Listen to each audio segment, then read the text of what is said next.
Hello दोस्तों, मैं अंकुर सिंह स्वागत करता हूं आपका पुनः इंटरनेशनल न्यूज एंड फैक्ट्री में। आज हम लोग फिर पुनः बांग्लादेश की न्यूज पर ही चर्चा करने वाले हैं। फिलहाल मैंने इस पर एक सेशन ऑलरेडी कर चुका हूं। यदि आप उस सेशन को नहीं देखे हैं तो पीछे जाकर उस सेशन को देख सकते हैं। फिर इस सेशन पर आइए, तब आपको जाकर इस सेशन बहुत ही अच्छी भली भांति प्रकार से समझ में आ सकता है। पीछे की कुछ न्यूजों को मैं एक साथ लेकर के चल रहा हूं, जिसके कारण आपको आज की न्यूज अच्छे प्रकार से समझ में आएगी। न्यूज यह है कि बांग्लादेश की प्रधानमंत्री शेख हसीना अपने देश बांग्लादेश को छोड़ करके भाग चुकी हैं। वह इस्तीफा दे चुकी हैं वहां पीएम पद से, और भाग करके हम लोगों के वहां इंडिया में आकर रुकी हुई हैं। और यूपी के गाजियाबाद के हिंडन एयरबेस, जो कि एशिया का सबसे बड़ा एयरबेस है, वहां पर एयरफोर्स का एयरबेस, वहां पे हमारे देश की एयरफोर्स रहती है, वहां पर आकर वह वहां की सेफ हाउस में सुरक्षित रुकी हुई है। शेख हसीना के देश छोड़ने के बाद से वहां के प्रदर्शनकारी, वहां के उपद्रवी, वहां पे बहुत सारा उपद्रवी कार्य कर रहे हैं, जिसका वीडियो हम आपको पीछे क्लिप में दिखाते रहेंगे। अब इस वीडियो क्लिप को ध्यान से देखिएगा और हमारी बातों को जरा ध्यान से सुनिएगा।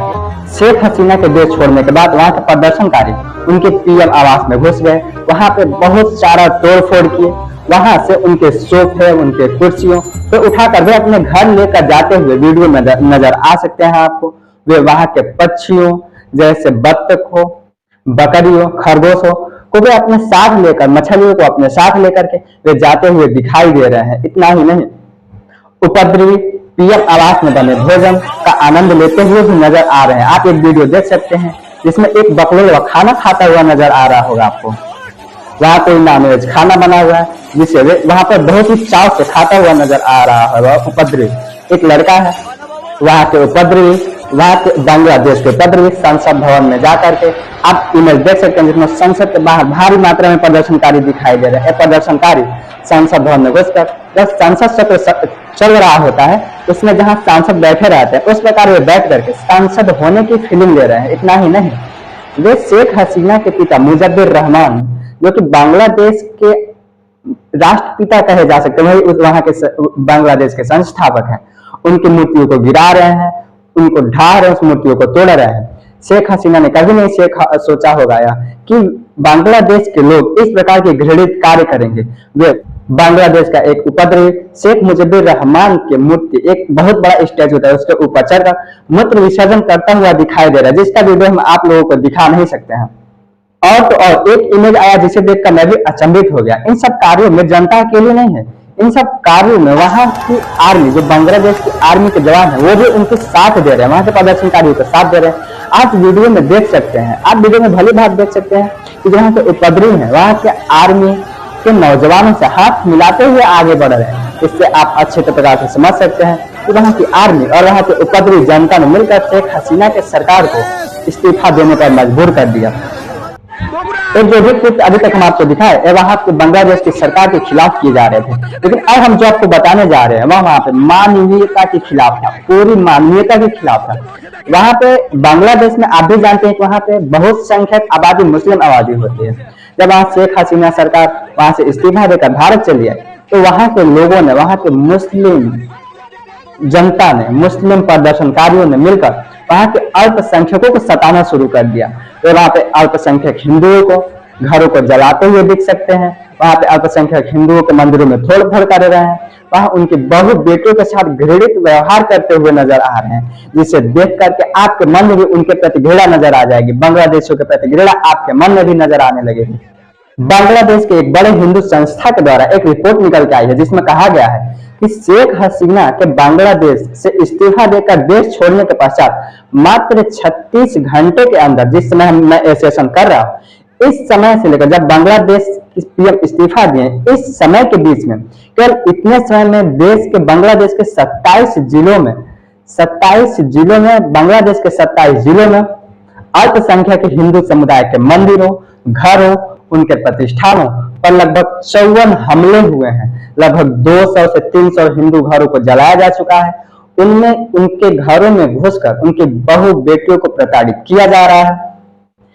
इतना ही नहीं, वहां एक इस्कॉन मंदिर था जो अभी कुछ सालों पहले बनकर ही तैयार हुआ है, और वो पिछले 6 महीने में 2 लाख बांग्लादेशियों को खाना खिलाता आ रहा था। उसको भी ये लोग निशाना बनाए, उसमें आग लगा दिए। इस्कॉन के साथ साथ उन्होंने 15-20 हिंदू मंदिरों को भी निशाना बनाया। इतना ही नहीं, बांग्लादेश के प्रदर्शनकारियों ने बांग्लादेश की राजधानी ढाका में स्थित इंदिरा गांधी कल्चरल केंद्र के में जाकर के वहां पे तोड़फोड़ किए और उसमें भी आग लगा दी। इन बांग्लादेशियों को यह भी बोल गया कि वे इंदिरा गांधी के कारण ही 1971 में जाकर के पाकिस्तान के अत्याचारों से मुक्ति पाई है। इससे यह साबित हुआ है कि इस समय ये उपद्रवी इसे भी भूल चुके हैं कि किनके कारण उनके वंशजों ने प्रताड़ना से मुक्ति पाई थी और वे इस समय एक अच्छा जीवन व्याप्त कर रहे हैं। इस समय एक छोटे से देश में प्रदर्शन के कारण इस सारी नेकियों को भूल चुके हैं। बांग्लादेश के अब तक के प्रदर्शन में मरने वालों की संख्या 450 के करीब पहुंच चुकी है और वहां पर लगभग हजारों की संख्या में लोग घायल हो चुके हैं। ऐसा रिपोर्ट निकल के आई है कि शेख हसीना जब से बांग्लादेश को छोड़कर इंडिया में आई है, मात्र इतने समय में वहां पे प्रदर्शन करने वालों में से 100 लोगों का देहांत हो चुका, मतलब 100 प्रदर्शनकारी मारे जा चुके हैं। आपको इस प्रकार के घृणित कार्यों को देखकर क्या लगता है कि क्या बांग्लादेश के लोगों का एक मानसिक विचार है? जी नहीं, ऐसा नहीं है।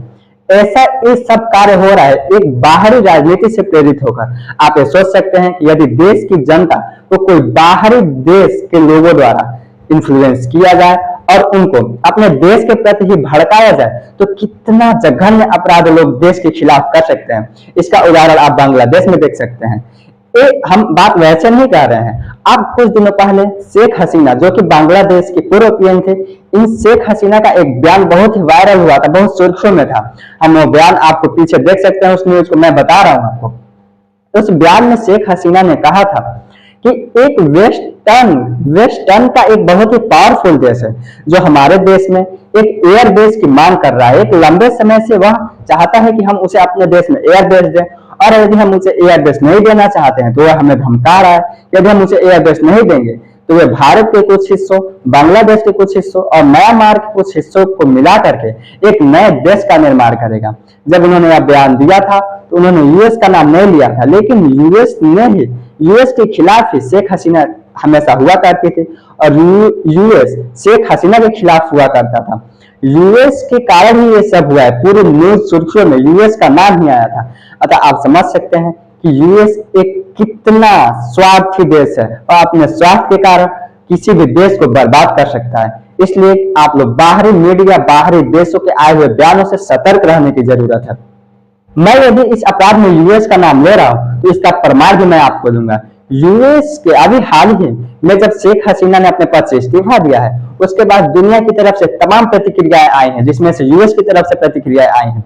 जिसमें आप एएनआई के रिपोर्ट में देख सकते हैं कि यूएस के जो स्पोक पर्सन है, यूएस की तरफ से जो स्पोक पर्सन है मैथ्यू मिलर, उन्होंने बयान दिया है और उन्होंने कहा है कि हम बांग्लादेश की स्थिति पर बहुत ही बारीकी से नजर बनाए हुए हैं और इस बारीकी को नजर बनाते हुए बात कहने के साथ उन्होंने कहा है कि हम यूएस वहां बांग्लादेश की जनता के साथ खड़ा है। सोचिए, जिस जनता ने इतना जघन्य अपराध की रही है, अल्पसंख्यकों को प्रताड़ित कर रही है, यूएस कह रहा है कि हम उन प्रदर्शनकारियों के साथ खड़ा है, वहां की जनता के साथ खड़ा है। सोचिए इस बात से कितने प्रभावित है कि जो यूएस हमेशा अल्पसंख्यकों की मदद के नाम पर चिल्लाता रहता है, वह यूएस जब आज प्रदर्शनकारी अल्पसंख्यकों को निशाना बना रहे हैं, हिंदू अल्पसंख्यकों को निशाना बना रहे हैं, तो वे यूएस एकदम शांत है।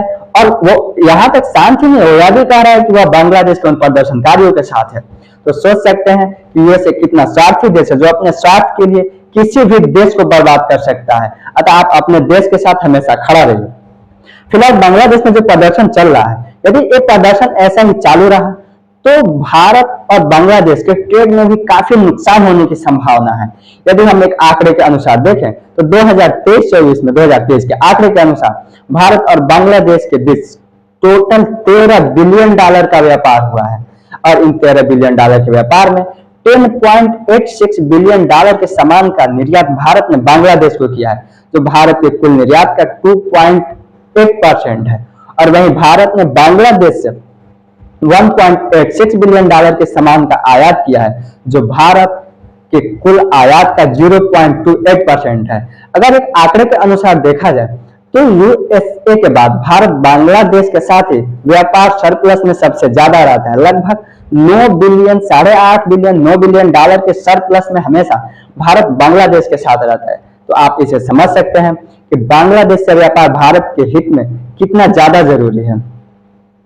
वैसे कुछ दिन पहले ही वहां बांग्लादेश के लोगों ने इंडिया आउट कैंपेन चलाया था, जिसके कारण वहां यह मांग हो रही थी कि भारत के सामानों का बायकॉट किया जाए और चाइना के सामानों को लाया जाए, जिसे देखकर आप जान सकते हैं कि चाइना भी बांग्लादेश में नजर गड़ाए बैठा हुआ है और वहां पर अपना बांग्लादेश के लोगों में अपना इन्फ्लुएंस बढ़ा रहा है।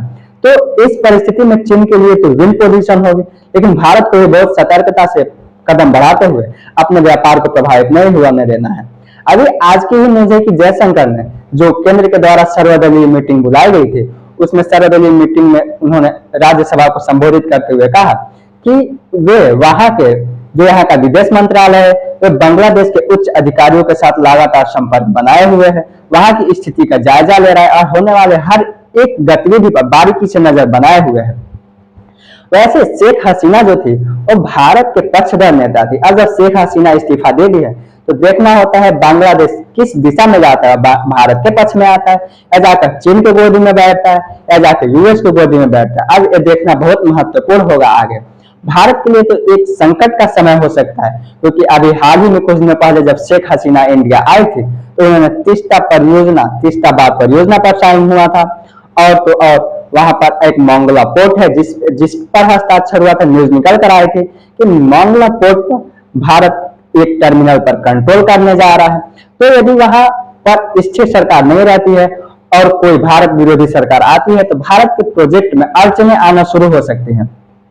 और फिर यदि ऐसे लंबे समय तक वहां पे प्रदर्शन चलता रहा तो भारत में भी कुछ खुदरा सामान हो, जैसे फैंसी वस्त्र हो गया, वहां से फैंसी वस्त्र इंडिया में आता है बहुत भारी मात्रा में। तो यदि ऐसे प्रदर्शन वहां पे चलता रहा तो हमारे फैक्ट्रियां बंद ऐसे ही रहेंगी जैसे इस प्रकार बंद है, और जब फैक्ट्रियां बंद रहेंगी तो प्रोडक्शन पर बुरा असर पड़ेगा, जिससे बांग्लादेश भारत को सामान निर्यात नहीं करेगा। और यदि फैंसी वस्त्र भारत में नहीं आएंगे तो भारत में फैंसी वस्त्रों के दाम बढ़ सकते हैं। लेकिन वैसे जब से शेख हसीना वहां बांग्लादेश को छोड़कर इंडिया में आई हैं, उसके एक दिन बाद से वहां पे माहौल काफी शांत बना हुआ है, ऐसा जयशंकर ने राज्यसभा को संबोधित करते हुए बताया है।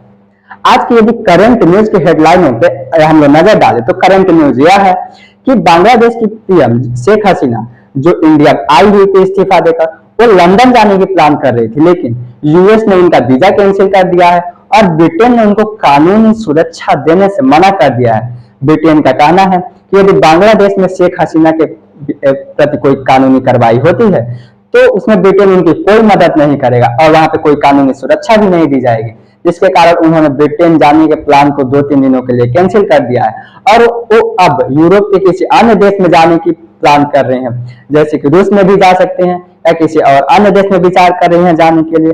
अब देखना होगा कि ये किस देश में जाते हैं। फिलहाल भारत के यूपी में स्थित हिंडन एयरबेस के एक सेफ हाउस में रुकी हुई हैं। और एक न्यूज यह भी बहुत इंपॉर्टेंट है कि जब पीएम शेख हसीना ने वहां से इस्तीफा देकर आई उसके तुरंत बाद कुछ समय पश्चात उनके बेटे की तरफ से बयान आया है कि वे अब बांग्लादेश कभी भी लौट कर नहीं जाने वाले हैं। तो इससे यह साबित हो गया है कि अब वे जहां भी जाएंगे अस्थायी निवास के तौर पर जा रहे हैं, लेकिन वे अपना जीवन वहीं बिताएंगे। ये साबित होता है उनके लड़के के द्वारा दिए गए बयान से कि यदि वे फिर पुनः बांग्लादेश नहीं जाएंगे तो वे दुनिया के बाहरी देशों में ही रहेंगे। तो इसी के साथ हम अपने न्यूज को समाप्त करते हैं और इस वीडियो को खत्म करते हैं। और हमारा वीडियो यदि आप लोगों को पसंद आया है तो चैनल को सब्सक्राइब कीजिए और वीडियो को लाइक करना ना भूलिए।